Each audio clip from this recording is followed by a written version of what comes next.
What happens when America's sweetheart sits down for what should have been a lighthearted chat, and everything spirals completely out of control? Today, we're breaking down the moment Reese Witherspoon walked off the Kelly Clarkson Show after an exchange that left everyone in the studio absolutely stunned. The tension, the words exchanged, the moment it all fell apart. But before we get into it, make sure you hit that subscribe button and drop a comment below, because trust me, you're going to want to talk about this one. Let's set the scene. Reese Witherspoon arrives at the Kelly Clarkson Show studio all smiles, dressed in her signature sunny yellow, ready to promote her latest project. The audience is buzzing. Kelly comes out with her usual warmth and energy, that contagious Southern charm that's made her one of America's most beloved talk show hosts. Everything feels perfectly normal. They trade pleasantries, talk about the weather, laugh about Kelly's kids doing something cute that morning. It's standard daytime television, the kind that feels comforting, predictable, and safe. But underneath the surface, something feels off. You can't quite put your finger on it at first. Just a subtle tension, a tiny crack in the easy laughter. Kelly starts with a compliment about Reese's recent work, and Reese thanks her graciously. Both women are polished, professional, practiced. But then Kelly shifts gears. She leans forward just a little, her voice steady but different. "So, Ree," she says, "there's been a lot of talk lately about authenticity in Hollywood and about people showing one version of themselves publicly and being completely different privately. You've built a brand around being relatable, that down-to-earth Southern belle who just happens to be a massive star. How much of that is real, and how much is carefully constructed?" The audience goes quiet. That's not the Kelly Clarkson they're used to. That's not the tone of her usual friendly banter. It's pointed, almost confrontational. Reese's smile flickers for a fraction of a second before she composes herself. She gives a careful, measured response. "Well, Kelly, I think we all have public and private selves to some degree, but I've always tried to be genuine with my fans, with the people who support my work. What you see is what you get. Polite, poised, safe." But Kelly doesn't move on. She presses just slightly. "But is it, though? Because I've heard from people who've worked with you, and they paint a very different picture. They describe someone who's exacting, demanding, someone who doesn't tolerate anything less than perfection. That doesn't exactly match the bubbly persona we see in interviews, does it? You can see the shift instantly." Reese's posture stiffens. The smile doesn't reach her eyes now.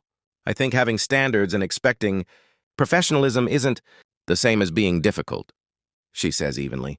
"I work hard. I expect others to do the same. If that makes me demanding, then I suppose I'm guilty as charged. But I don't think that's a bad thing." The air in the studio feels heavy. Nobody's laughing anymore. The audience is completely silent, frozen between fascination and discomfort. But Kelly keeps going. "There's a difference," she says, "between having standards and creating a hostile work environment, though, isn't there? We've all seen the reports. At what point does perfectionism become toxic?" And that's it. Reese's composure finally cracks. "I find it interesting," she says, her tone sharpening, "that you're bringing this up now. Kelly, we've known each other for years, and you've never mentioned any of this before. Why now? What's really going on here?" Kelly sits back slightly, her expression unreadable. "You want to know what's going on? I'm tired of the pretense. I'm tired of interviewing people who I know aren't being real, who sell a version of themselves that doesn't exist. You asked why now? Because I've decided I'm done playing along with the Hollywood game of make-believe. It's like the air has been sucked out of the room." Reese stares at her cold and controlled. "So what? You decided to ambush me on your own show? To tear me down so you can look brave? That's your play?" Kelly doesn't back down. "I'm not tearing you down. I'm trying to have a real conversation. Don't you ever get tired of it? The performance? The image management? Wouldn't it be refreshing to just be honest?" Reese laughs, but there's no humor in it. "Honest? You're sitting here preaching about authenticity when your whole career is built on being the relatable everywoman. You're worth millions, Kelly. You live in a bubble just like the rest of us. You just make yours sound humble." That hits a nerve. Kelly's expression hardens. "At least I acknowledge it. At least I don't pretend I'm some kind of exception. You've spent your career acting like you're different, because you have a book club and you sell home goods. But it's all part of the same machine. That's when Reese stands. The audience gasps. She's trembling slightly, from anger, adrenaline, or both. I don't have to sit here and listen to this. I came here to talk about my work, not to be psychoanalyzed by someone projecting her own issues onto me. Kelly stands too, and for the first time, they're eye to eye. Running away when things get uncomfortable? That's very authentic of you, Ree. Reese's voice drops to a cold whisper. You have no idea what you're talking about. You have no idea what it takes to maintain privacy, to protect something real in this industry. Yes, I have boundaries. That doesn't make me fake. It makes me sane. Something you might want to consider before you burn every bridge you've got. Kelly's reply is quick, almost reflexive. Maybe I'm tired of those bridges. Maybe I'm tired of pretending we're all friends, when really we're just competing for the same spotlight. Reese grabs her bag. I hope this works out for you, Kelly, I really do, but don't expect me to be part of it. She turns, starts walking off stage, and then Kelly calls out after her. Ree, wait. Reese stops but doesn't turn around. This isn't personal, Kelly says. It's not about you specifically. It's about all of us, the system. Don't you ever want to break free from it? Reese turns just enough to show her profile. Freedom isn't the same as destruction. Kelly, you're about to learn that the hard way. And with that, she's gone. The camera lingers on Kelly's face. Confusion, regret, and defiance flickering all at once. The audience sits in stunned silence, unsure if what they just saw was real or scripted. Kelly steadies herself, gripping the back of her chair. Well, she says finally, her voice trembling just slightly. I guess that didn't go the way anyone expected. Nervous laughter ripples through the room. But before she can say more, Reese walks back onto the set. The audience gasps again. Her face is flushed, her voice firm. No, she says. We're not ending it like that. You want a real conversation, Kelly? Fine. But you don't get to attack me and pretend you're being noble. You don't get to call cruelty honesty. Kelly's taken aback. I wasn't trying to be cruel. I was trying to be honest. Honest? Reese cuts her off. You ambushed me. You brought up things you knew would make me look bad, and you did it on camera.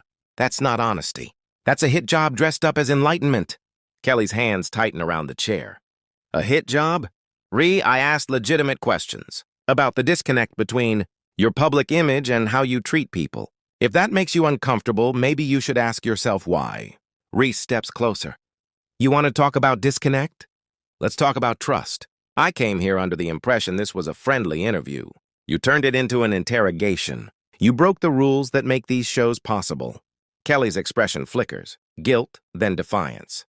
Maybe those rules need to be broken. Maybe we've been protecting each other's images for too long. The system is broken, Reese. Reese actually laughs, a short disbelieving sound. So your solution is to blow up my interview? To use me as your symbol of rebellion? You don't get to sacrifice my reputation for your revolution. Kelly steps forward now, too, closing the space. I'm not sacrificing your reputation. I'm questioning it. That's different. Reese's voice rises. I've worked 30 years in this business. Built companies, created jobs, supported women. That's my reality. You want to call that a construct? That's on you. Kelly fires back. But people are afraid of you?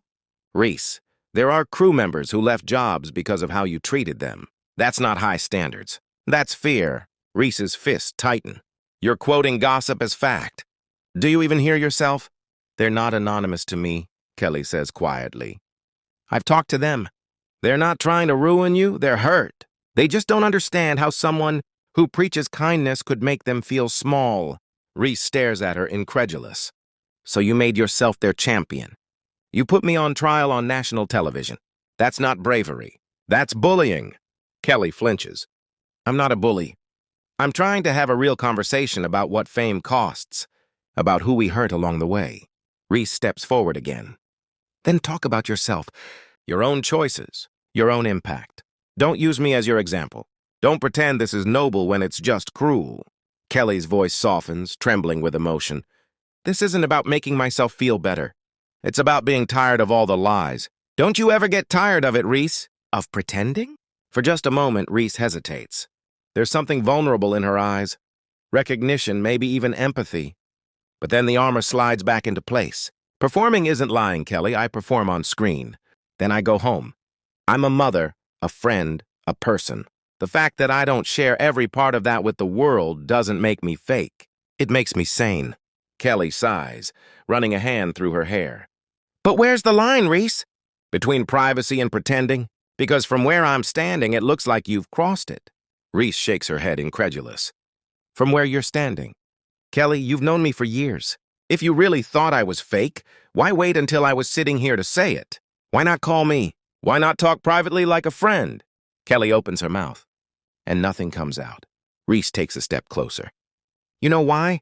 Because this was never about me. It's about you wanting to look brave. You wanted to make a statement, and you used me to do it. Kelly's voice trembles. That's not fair. Yes, I want to do something different. I'm tired of the surface-level stuff. But I brought it up with you because I thought you'd get it. I thought you, of all people, might actually engage. Reese just stares at her. The anger fades to something almost sad. You thought I'd understand? Kelly, you attacked me. You blindsided me. You can't call that understanding. That's naive at best, manipulative at worst. Kelly steps back, looking genuinely shaken now. I didn't think of it as an attack. I thought it was about finally asking the questions nobody else asks. There's a difference between depth and ambush, Reese replies quietly. If you wanted an honest conversation about fame, you could have asked. You could have given me a choice. Instead, you cornered me, and now you're blaming me for reacting like a human being. Kelly's eyes glisten now, her voice barely above a whisper. Maybe I didn't give you warning because I knew you'd say no. Because I knew you'd want to control the narrative. Reese shakes her head, almost pitying. Everyone in this business has guards, Kelly, including you. You just want your control to look like authenticity. The tension is unbearable. You can feel the audience holding its breath. Kelly's voice cracks. I'm trying to do something that matters. To have conversations that mean something. Reese looks at her for a long time. Then start by treating people with respect.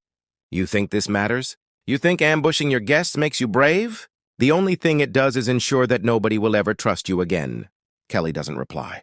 Reese exhales slowly, her tone final. You talk about authenticity like it's a weapon. But real authenticity? It doesn't require tearing someone else apart to prove you have it. She turns and walks off stage again. This time she doesn't come back. Kelly stands there alone, eyes glistening under the studio lights. The audience is silent, unsure whether to clap, cry, or just breathe. Finally, Kelly looks up at the cameras. Maybe that's what real looks like, she says softly.